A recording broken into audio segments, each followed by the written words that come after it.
kasus Novia Widyasari, karena dia tidak mendapatkan support dari keluarganya, bahkan dia menarik dan menulis apa itu keluarga. Ini peristiwa-peristiwa yang saya kira mengingatkan kita bersama, ini sudah darurat ini ya, bahwa kemudian ternyata slogan perempuan dimuliakan ternyata masih second class ya.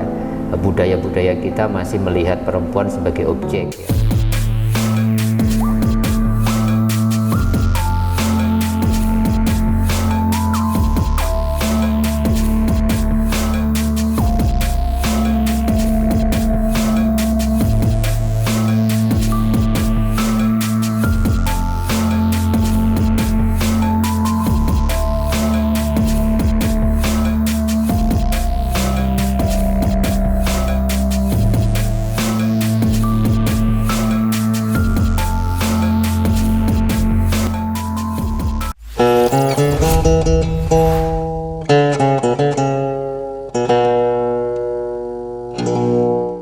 Assalamualaikum warahmatullahi wabarakatuh. Berjumpa kembali di channel Tauhid Cinta. Kali ini kita akan membahas mengenai topik atau isu yang belakangan ini marak, yaitu kekerasan seksual terhadap perempuan, pemerkosaan, ya bahkan kasus bunuh diri lantaran kekerasan seksual itu. Ya setidaknya ada beberapa kasus ya, seperti misalkan ya di Bandung seorang ustadz mengeksploitasi anak yatim dan juga menghamili anak yatim itu, beberapa anak yatim itu, dan juga hingga melahirkan. Ya ada juga yang kemarin sempat trending di Twitter, Chef Novia Widyasari, ya dia bunuh diri di samping makam ayahnya ya karena sudah 2 kali aborsi dan diperkosa oleh pacarnya.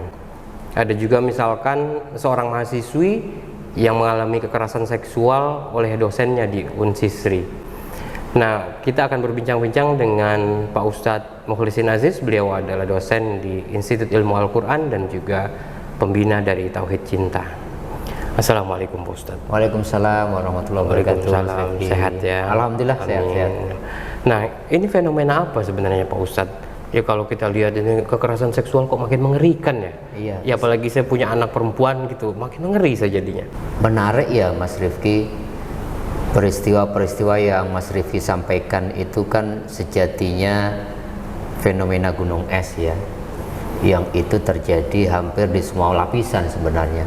Kekerasan, pelecehan seksual dan eksploitasi terhadap perempuan, belum trafficking itu kan kebanyakan juga perempuan. Iya, dan itu tidak hanya di pesantren, tadi itu kan kayak kasus-kasus ekstrim ya, di pesantren, kemudian ustadz mengeksploitasi santrinya, anak yatim, atau anak yatim yang di bawah bimbingannya. Kasus di kampus tadi diwakili oleh mahasiswa Unsri yang kemudian dia konsultasi skripsi tetapi oleh dekannya kemudian diminta untuk melakukan hal-hal yang termasuk pelecehan seksual.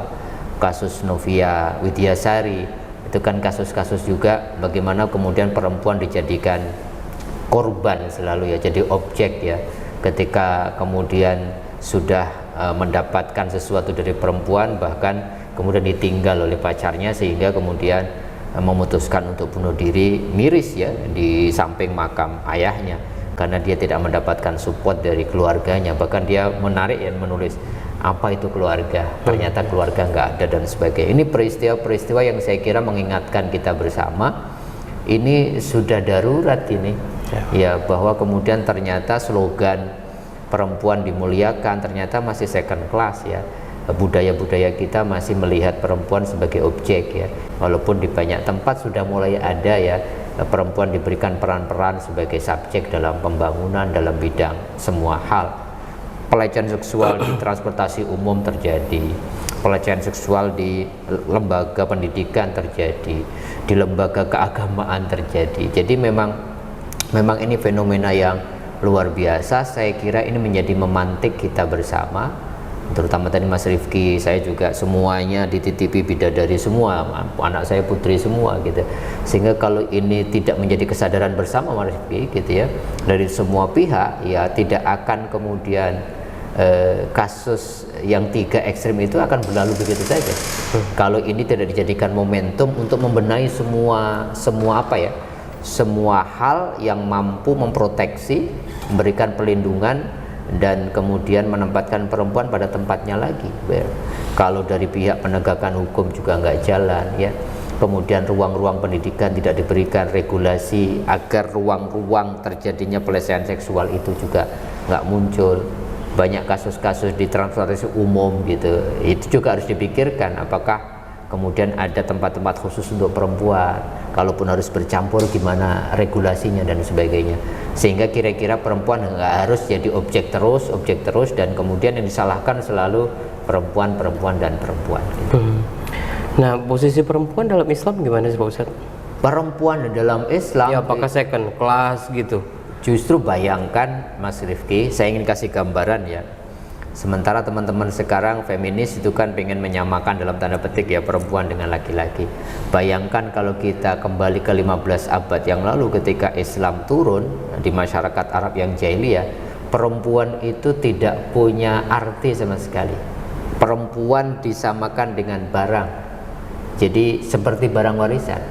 Jadi kalau seorang ayah meninggal, itu meninggalkan istri yang dulu tidak dibatasi istrinya, ada yang cantik gitu ya, kemudian itu termasuk harta warisan, bisa diwarisi oleh anaknya. Bahkan digambarkan dalam Al-Quran, kalau kemudian seorang ayah ketika melakukan perjalanan bisnis berdagang dapat kabar gitu istrinya melahirkan, kalau kemudian anaknya perempuan tuh mukanya langsung hitam, tanda kesedihan, waduh ini beban berat gitu ya. Sehingga Umar bin Khattab sebelum masuk Islam kan mengubur bayinya yang perempuan hidup-hidup karena apa? Aib gitu. Dulu dianggap aib, tapi kalau dapat anak laki-laki itu kegembiraan. Bayangin perempuan yang dulu dianggap barang, tiba-tiba Islam hadir, dinaskan betul dalam Al-Quran, dirinci surat An-Nisa 11, 12, 13 bahwa dia dapat warisan. Dari yang diwariskan dapat warisan, walaupun kemudian mislu hadil unsayain ya, laki-laki itu berbanding perempuan itu separuh dibandingkan laki-laki. Itu lompatan yang luar biasa. Bahkan Rasulullah mengatakan, memberikan kabar yang luar biasa bahwa ibu itu dapat penghormatan yang nomor 1, nomor 2, nomor 3, baru ayah. Artinya apa? Artinya perempuan itu mulia betul, bahwa di bawah telapak kaki ibu ada surga, di dalam perempuan ada rahim, salah satu sifat Tuhan yang luar biasa. Oleh karenanya Rasulullah bahkan Al-Quran memberikan porsi yang luar biasa. Islam hadir kira-kira lah untuk mengangkat derajat perempuan, tidak lagi objek tapi sebagai subjek, tidak lagi second class tetapi menjadi ya warga biasa. Bahkan di dalam konteks spiritual nggak ada bedanya Mas, disebutkan betul ya, laki-laki yang taat, perempuan yang taat, laki-laki yang soleh, perempuan yang solehah, kalau mereka melakukan ibadah mendapatkan pahala yang sama. Tidak ada bias gender di dalam spiritualitas. Oleh karenanya bahkan ada surat An-Nisa ada surat tentang perempuan untuk memberikan penghormatan terhadap. Jadi kira-kira Islam itu punya semangat mengangkat derajat perempuan. Makanya banyak Rasulullah mengatakan dalam sebuah hadis menarik sekali, Rasulullah mengatakan khairukum li ahli wa ana khairukum li ahli. Sebaik-baik kalian adalah sebaik-baik yang paling baik terhadap keluarganya. Dan Rasulullah mengatakan saya adalah orang yang paling baik terhadap keluargaku, bukan karena sombong, tapi Rasulullah ingin menyontohkan. Tapi yang menarik di situ diakhiri dengan kalimat wa ma akraman nisa ila ilal karim. Tidak akan pernah bisa memuliakan perempuan kecuali orang yang mulia. Wala ahannahunna ilal laim. Dan tidak ada yang mampu berani berbuat pelecehan, melakukan kekerasan, melakukan penistaan terhadap perempuan, menjadikan perempuan sebagai objek kecuali orang-orang yang tidak mau balas budi dan orang-orang yang tidak baik akhlaknya. Itu kan pesan-pesan yang luar biasa, yang intinya bahwa Al-Quran, Islam, Rasulullah hadir, salah satu misinya adalah mengangkat derajat perempuan. Tapi kenapa ya Pak Ustadz, ya belakangan ini gitu, budaya jahiliyah itu kayak masih terbawa gitu sekarang ya. Betul. Ya kayak misalkan ya selalu yang disalahkan perempuan gitu. Misalkan ya perempuan yang tidak berhijab, atau perempuan yang mungkin pakai rok mini atau apa gitu, atau pakaiannya ketat, itu yang dianggap memancing libido laki-laki. Jadi perempuan yang salah bukan mata laki-lakinya atau syahwat laki-lakinya Pak Ustadz. Itu saya kira yang ingin dirubah sebenarnya dalam Islam ya, bahwa kemudian Ini kan bukan bicara siapa yang salah dan benar. Ini kan ngomongin gini Mas Rifi, kalau kita kembalikan kepada konteks yang lebih hakiki ya. Ya Allah sendiri memang memberikan potensi seseorang itu punya syahwat terhadap pasangannya. Jadi kira-kira orang senang sama lawan jenis itu memang nurani gitu, sesuatu bukan nurani, sesuatu fitrah. Yang fitrah gitu ya, memang sudah diinstal oleh Allah kira-kira. Nah justru agama memberikan arahan-arahan seperti itu, sehingga kok selama ini pesan Islam yang luar biasa kok nggak nyampe ya, kira-kira kok masih jadi second class, jadi objek yang disalahkan dan sebagainya.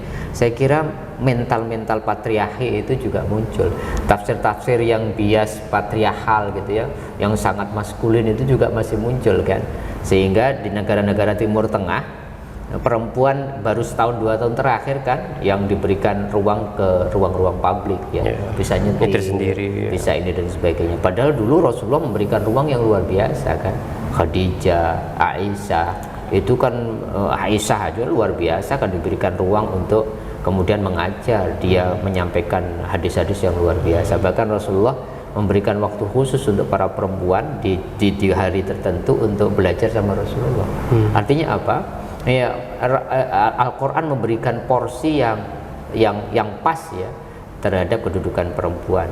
Mana wilayah-wilayah gender, mana wilayah-wilayah yang sebenarnya tidak gender kemudian dipaksain ya. Melahirkan itu kan kodrat perempuan tetapi kemudian mengurus pekerjaan rumah itu kan sebenarnya bukan kodrat, didiskusikan saja. Atau dalam kasus yang Mas Rifiki sampaikan, kenapa sih yang disalahkan selalu perempuan gitu ya, padahal Quran sudah memberikan pandangan ya, arahan bahwa syahwatmu itu engkau kontrol. Kalau engkau tidak mampu ya engkau harus menundukkan pandangan. Kalau engkau masih nggak mampu, engkau puasa, fa innahu wijaun. Tapi kalau kau sudah mampu, tidak bisa mengontrol syahwatmu, engkau secara finansial mampu, umurmu kemudian cukup, fatajawaj, maka menikah akan menjadi lebih memuliakan, lebih menyelamatkan. Bahkan kan Rasulullah mengatakan wa'ashiruhunna bil ma'ruf, bahkan Quran kan gitu. Pergaulilah perempuan itu dengan cara yang baik. Jadi tadi kembali kepada hadis Nabi, tidak akan mampu memuliakan perempuan memang kecuali orang-orang yang mulia gitu. Jadi problemnya bukan kepada perempuan, tapi kepada siapa yang mensikapi perempuan. Artinya apa? Problemnya adalah bagaimana kita bisa punya imsak, punya kontrol, sehingga Mas Nadim ketika mengeluarkan permen tentang kasus bagaimana kekerasan, kebebasan seksual di kekerasan, pelecehan seksual di kampus diberikan permen, itu kan juga dikritik ya, ini membebaskan, seks bebas dan sebagainya. Marah betul itu Mas Nadim. Mas Menteri mengatakan kok saya dianggap sepele ya, masa gara-gara kemudian orang berpakaian ini kemudian syahwat saya naik. Jadi problemnya bukan kemudian perempuan tidak pakai hijab, yaitu satu faktor ya. Tetapi bukan perempuan kemudian mengumbar aurat, kemudian kalau orang udah otaknya dalam tanda petik ya kemudian mesum gitu ya, orang pakaian rapi aja dibayangkan telanjang gitu. Oleh karenanya memang ya ada juga kasus orang berhijab ya diperkosa juga ya. Jadi problemnya itu memang nanti mungkin ya kasus-kasus ekstrim akhir-akhir ini memantik ya, yang saya awal tadi sampaikan, bagaimana semua aspek itu dilihat hari ini, sehingga jangan berulang lagi deh Mas Rifi gitu ya. Bukan hanya pelecehan seksual loh, trafficking perempuan itu luar biasa. Selalu selalu objek dan salah perempuan, kekerasan dalam rumah tangga, KDRT itu kan luar biasa. Yang disalahkan Anda bayangin kalau kemudian doktrin agama mengatakan ya Anda harus nurut sama suami, ambillah jalan ibadah itu, pokoknya apapun yang dilakukan suami ikuti karena itu surgamu. Itu kan mengerikan gitu ya. Maka uqudil lijan itu ditulis untuk itu sebenarnya.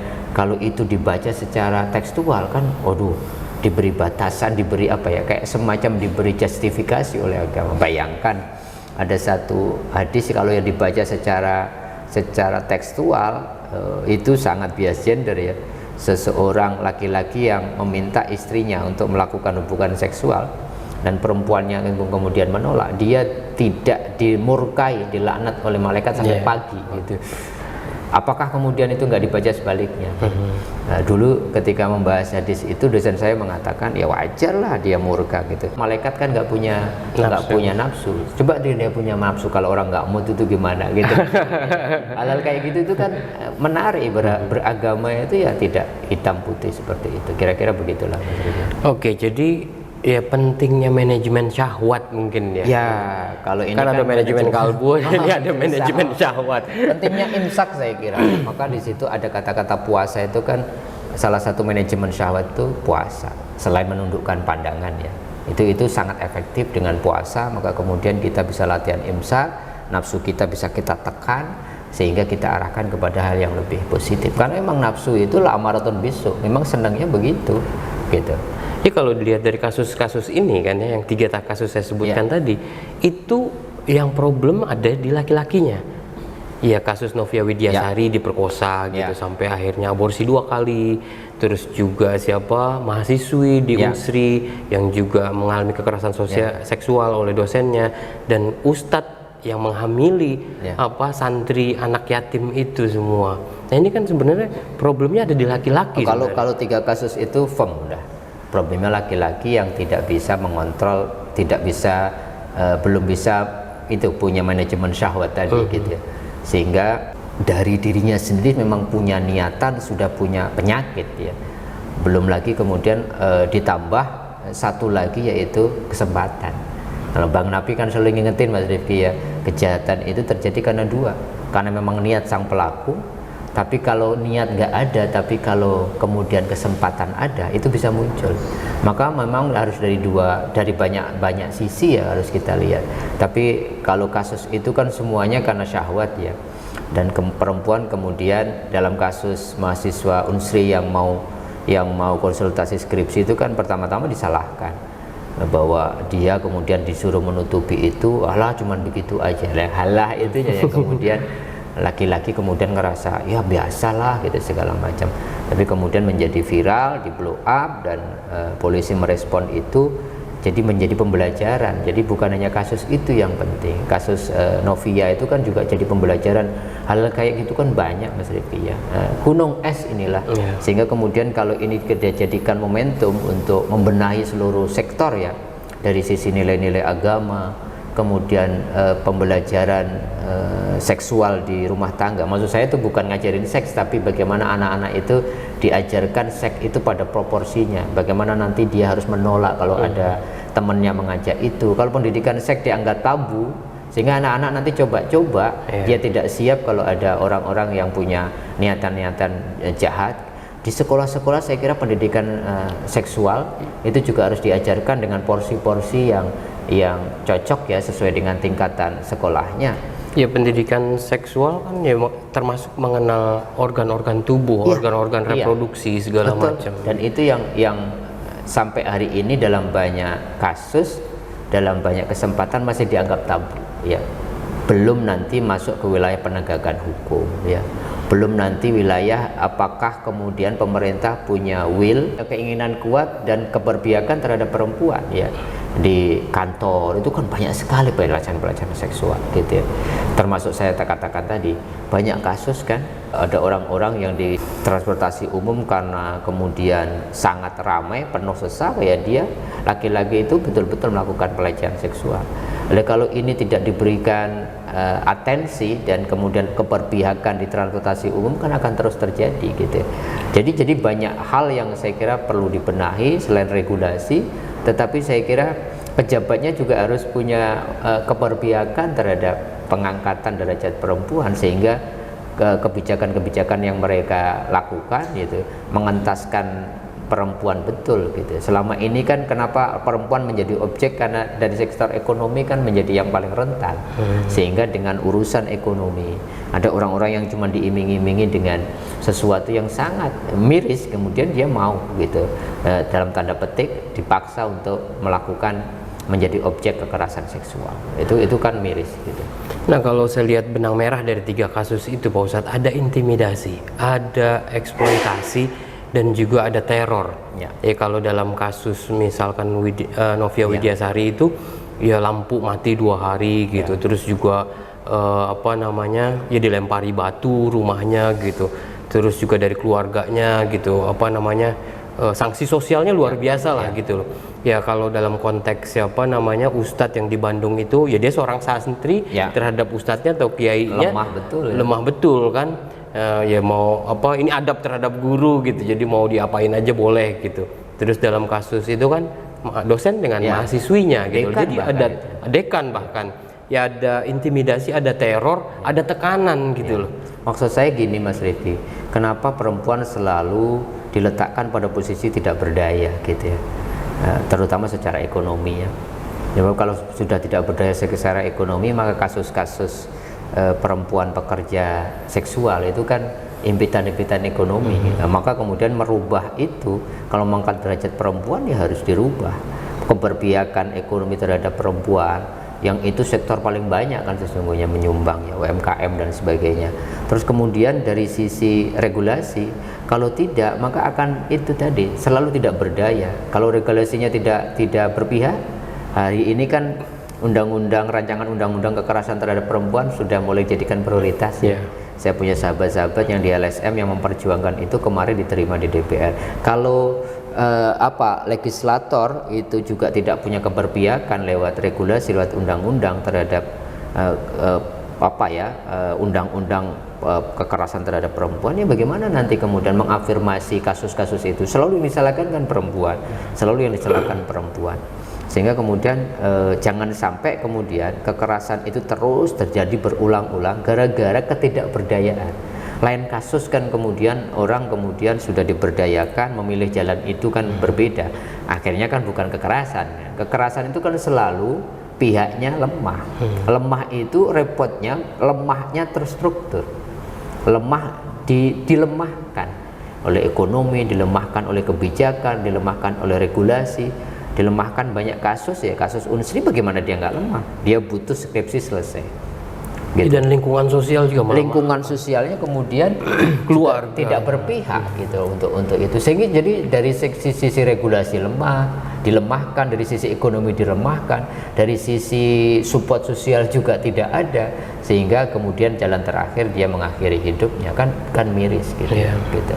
Ya, sanksi sosial ini luar biasa ya terhadap perempuan ya. Kalau kita lihat kasus koruptor itu kan sanksi sosialnya ini sekali ya, apa namanya, terlalu seminggu lupa gitu loh. Tapi kalau kasus kekerasan seksual ya, misalkan wanita hamil gitu di luar nikah, terus bahkan aborsi segala macam, itu sanksi sosialnya luar biasa. Padahal nggak dilihat dulu nih siapa yang apakah itu pemerkosaan atau suka sama suka dan lain sebagainya gitu loh. Nah ini kenapa ya sanksi sosial terhadap yang seperti ini terhadap perempuan itu luar biasa? Balik lagi Mas Rifki, tradisi kita kan masih patriarkal ya. Tradisi kita masih benar-benar gitu maskulin gitu ya, benar-benar gitu laki-laki itu ya pemegang segalanya gitu. Sehingga jargon-jargon kesetaraan gender, jargon-jargon keperempuan diberikan ruang-ruang itu masih sangat minim ya. Sehingga di masyarakat kemudian laki-laki itu masih menjadi sesuatu yang powerful ya. Perempuan pada kondisi objektif hari ini di banyak tempat masih second class, sehingga selalu dipersalahkan, selalu ngelihatnya lo aja sih yang gatel gitu, lo aja yang bisa nggak jaga diri. Itu kan ungkapan-ungkapan sosial yang kadang-kadang ketika kasus itu terjadi perempuan sendiri tidak berpihak kepada perempuan kan. Banyak kasus gitu, malah mereka menjauhi perempuan yang mestinya kemudian dibela, diberikan atensi untuk pemberdayaan perempuan secara umum. Maka disitulah kemudian kalau mau efektif Mas Rifki ya biadi dengan regulasi. Pemerintah, pembuat undang-undang, legislator, kemudian ini kalau nggak didorong itu tidak menjadi prioritas. Kalau sudah ada undang-undang kekerasan terhadap perempuan, diafirmasi, undang-undangnya sudah jadi, kemudian petunjuk teknis aturan di bawahnya juga dilakukan dengan baik dalam semua sektor, itu luar biasa. Di negara-negara barat itu kan juga mungkin lebih baik ya, bagaimana memuliakan perempuan. Ada wilayah-wilayah tertentu yang sudah menjadi common sense gitu ya, sudah menjadi udahlah kalau di tempat-tempat umum itu ya ladies first gitu ya. Pasti itu otomatis yang laki-laki berdiri, kalau ada perempuan duduk harus dipersilahkan, mempersilahkan perempuan lebih dulu gitu ya. Saya kira kok mereka lebih dalam tanda petik ya memuliakan perempuan gitu, nilai-nilai ajaran Islam dilakukan walaupun mereka mungkin nggak ngerti ayatnya dan sebagainya gitu. Jadi memang banyak PR. Oleh karenanya kasus itu menurut saya harus dilihat bukan sebagai sebuah kasus semata, tetapi kasus ustadz menghamili anak yatim didiknya, kasus perempuan Unsri, kemudian kasus Novia, itu menurut saya hanya pemantik momentum untuk kita bersama, ayo membenahi semua hal, punya komitmen bersama untuk mengangkat derajat perempuan dengan segala yang bisa diatensikan untuk semua pihak. Regulasinya diperbaiki, tokoh-tokoh agama juga banyak kasus saya di testimoni, dicurhati banyak dalam konteks gara-gara menekankan jargon santri itu harus takdim gitu, nurut sama kiai, kan kemudian dimanfaatkan ya dalam beberapa kasus. Kemudian sang santri tidak berdaya, kalau enggak gitu ada warning, enggak berkah ilmumu dan sebagainya. Jadi sekali lagi ini kasus yang terjadi di semua lingkungan, dari yang di kota maupun yang di pedesaan, bahkan di pelosok-pelosok itu dalam banyak kasus tidak terekspos dan sangat mengerikan gitu. Iya, nggak melihat lagi desa atau kota, agama, ya tingkat pendidikan, ya syahwat, nafsu gitu loh. Ya artinya kan bahwa harus diedukasi semuanya, baik laki-lakinya maupun perempuannya. Laki-lakinya terkait manajemen syahwat, perempuannya bahwa mereka tuh berdaya gitu, bukan lemah. Ya karena kan juga ada yang mengatakan bahwa ya dalam Islam itu ya perempuan itu lemah akalnya, lemah imannya katanya gitu Pak Ustadz. Itulah yang kemudian tokoh-tokoh agama juga punya peran di situ untuk mengangkat dan meneruskan melanjutkan misi besar Rasulullah ya, lewat Islamnya, yaitu mengangkat derajat perempuan ya. Kasus Syekh Saleh Darat ketika mengapresiasi permintaan Kartini itu kan bagian bukti konkret untuk mengangkat derajat perempuan yang sebelumnya untuk sekedar mengakses pendidikan aja udahlah di rumah aja, umur 16-15 nikah dan sebagainya. Itu afirmasi aktual lewat sesuatu yang dikerjakan langsung itu penting, Mas Rifki. Kalau negara kan punya peran besar di sini ya. Kalau yang Mas Rifki sampaikan manajemen syahwat itu kan internal. Ya peran tokoh-tokoh agama penting, tapi kalau itu tidak ditopang oleh regulasi yang kuat, penegakan hukum yang tidak pandang bulu perempuan atau laki-laki sama gitu. Bahkan kalau menurut saya harus ada afirmasi yang lebih gitu ya terhadap kejahatan terhadap perempuan ini, kekerasan ataupun pelecehan. Kalau ini tidak, kemudian sanksi sosial juga harus diproporsional gitu. Bahkan laki-laki harus diberikan juga gitu sanksi sosial. Yang salah dia aja mau gimana dan sebagainya. Ya kasus-kasus yang terjadi, penangkapan dalam tanda petik yang viral itu kan selalu yang memesan dilepaskan. Itu yang jadi korban adalah perempuannya, atau yang diuber cuman germonya. Pemakainya kemudian selalu lepaskan, selalu bahkan ditutupi lagi identitasnya dan sebagainya, dan itu akan membuat tidak ada efek jerah, Mas Rifki. Betapa bahwa kemudian penegakan hukum juga tidak berpihak selama ini, belum berpihak lah kalau lagi terhadap perempuan. Ya kan ada peran negara, ada peran masyarakat juga, lingkungan peran sosial, keluarga dan bahkan kita sendiri ya. Ya ini kan butuh pendidikan luar biasa ya. Ya kalau di pesantren kan mungkin sudah diajarkan juga ya pendidikan seksual. Ada beberapa kitab mungkin saya misalkan Fathul Izar atau apa gitu. Nah ini yang juga perlu disosialisasikan ke masyarakat. Ini gimana ya kalau di lingkup TK, SD gitu, terus sampai ke SMP, semua pendidikan seksual harusnya mendapatkan itu ya. Saya kira iya ya, tentunya dalam catatan sesuai dengan proporsinya ya, cara menyampaikannya, dengan media apa segala macam, sehingga betul-betul seseorang terutama perempuan itu tahu betul ya bagaimana menjaga dirinya, bagaimana memuliakan dirinya gitu ya. Jadi anatomi tubuhnya, bagaimana ngomongin tentang kesuburan, ngomongin tentang kodrat perempuan, semuanya lah hal-hal ihwal yang berhubungan dengan pendidikan seksual dalam arti positif itu saya kira tidak saja di lingkungan pendidikan, di masyarakat juga harus betul-betul disampaikan sehingga dalam semua sektor yang terjadi kekerasan, pelecehan itu bisa diminimalisir, Mas.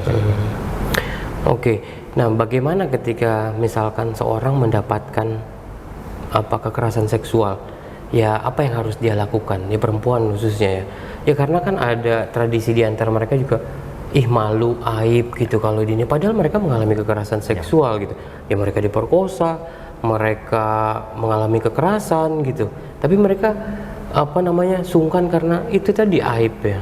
Ya, saya kira memang harus ada lembaga-lembaga atau kelompok-kelompok kemudian dia terlibat menjadi korban kekerasan atau pelecehan seksual, bukan malah dilecehkan, dibully, dipersekusi dan sebagainya.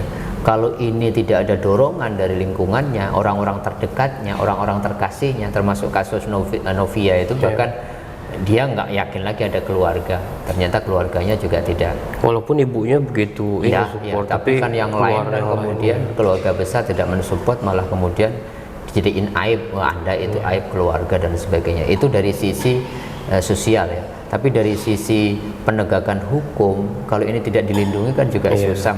Kasus mahasiswa Unsri itu kan sebelum viral kan kemudian bolak-balik dia harus ke polisi, kan dia lapor ke rektorat tidak ditanggapi, dia lapor ke dekan yang kemudian melakukan pelecehan, dekan itu sendiri, dan bahkan kemudian udahlah gitu ya, kamu maafin aja, itu kan cuman kata-kata itu sepele dan sebagainya. Tapi itu karena sudah kadung viral ya, polisi biasanya kemudian untuk kasus-kasus yang mendapatkan atensi dari publik itu kemudian bergerak cepat, dan kemudian hari ini sudah ditetapkan sebagai tersangka yang melakukan pelecehan seksual itu. Ya, dari kasus-kasus ini kan ketika misalkan keluarga tidak lagi menjadi tempat payung mereka untuk berteduh gitu, terus juga lingkungan sosial malah memberikan sanksi gitu, terus juga kepolisian juga udah mendapatkan laporan tapi malah membiarkan saja gitu loh pelaku segala macam. Nah juga negara gitu melakukan pembiaran. Ini kan PR yang luar biasa. Ya, benang kusut ya. Iya, jadi benang ini kusut. Harus kita urai. Makanya saya selalu berulang-ulang mengatakan 3 peristiwa ekstrim ini saya kira harus menjadi memantik kesadaran bersama ya, dari semua stakeholder, dari semua pihak, dari lingkungan pendidikan, guru, penegak hukum, pemerintah, regulasi, dari regulator dan sebagainya. Kalau ini tidak diambil momentumnya, hilang lagi nanti Mas Rizky. Fenomena gunung es ini nanti menyebar lagi, nanti kita cuman bisa prihatin, bisa marah, tapi tidak melakukan hal-hal yang positif gitu. Rasulullah kan ngajarin betul kalau ada kemungkaran, lakukan dengan tangan, berarti apa? Kekuasaan. Afirmasi keberpihakan para pejabat terhadap penghargaan, pelindungan terhadap perempuan juga penting ya. Kemudian lewat lisan ya, berikan edukasi bagaimana menghormati perempuan di tempat-tempat umum yang mudah dijangkau. Ada diingatkan lagi bahwa penghormatan terhadap perempuan, ada regulasi-regulasi yang sudah ditetapkan pemerintah dan sebagainya. Tokoh-tokoh agama juga punya peran di situ lewat lisan. Orang tua juga punya peran di situ lewat pendidikan tentang seksual. Kemudian ya, dengan iman yang ketiga ya, kita berharap dengan peristiwa ini semua orang punya afirmasi doa untuk para korban, dan berharap tidak ada korban-korban yang lain. Yang ini sebenarnya fenomena gunung es gitu ya. Kalau semua ini dilakukan, insya Allah. Dan yang menarik Mas Rifki, segala itu semua kan tadi ngomongin manajemen syahwat, dan sebenarnya Islam kan berikan jalan keluar yang begitu indah gitu ya, yaitu pernikahan. Bahwa kemudian ya ma'syarus syabab man istata'a minkumul ba'ah falyatazawwaj. Hai para pemuda, kalau Anda tidak mampu mengelola nafsu Anda sudah cukup gitu, maka nikah menjadi jalan keluar. Fa innahu aghaddu lil basar, karena nanti itu akan bisa menjaga pandanganmu, wa ahsanul farj, dan akan juga menjaga kemaluanmu. Sehingga dengan itu pernikahan saya kira jalan keluar yang begitu indah yang ditawarkan Islam agar seseorang mampu menyalurkan syahwatnya dalam tanda petik tapi tetap mulia. Kan bedanya cuma 50 detik 1 menit. Qabiltu nikahaha wa tasbisa bil mahri malqur halal, langsung barakallahu wa baraka alaikuma. Tapi kalau nggak ada itu, sama-sama aktivitasnya seksual, anak haram lah, dikucilkan dan sebagainya. Itu saya kira pentingnya di situ pernikahan. Oke, luar biasa Pak Ustadz perbincangan kita hari ini ya. Semoga kasus-kasus seperti ini tidak terjadi lagi ya. Dan ini menjadi tamparan keras buat kita semua bahwa kita sebenarnya berperan yang mengeksekusi atau memberikan sanksi sosial terhadap para korban itu ya, sehingga akhirnya terjadi bunuh diri dan lain sebagainya gitu. Ya mari sama-sama kita mulai dari diri sendiri untuk bagaimana menghargai perempuan, untuk bagaimana menaikkan derajat perempuan, karena ibu kita juga adalah perempuan dan kita lahir dari rahimnya, dari kasih sayangnya. Ya mari sama-sama kita mengasihi baik itu laki-laki maupun perempuan ya, karena ya posisi perempuan dan pria juga sebenarnya setara ya Pak Ustadz dalam Islam ya. Yang terpenting adalah ketakwaannya. Nah mungkin semoga bermanfaat. Ya wabillahi taufiq wal hidayah. Wassalamualaikum warahmatullahi wabarakatuh.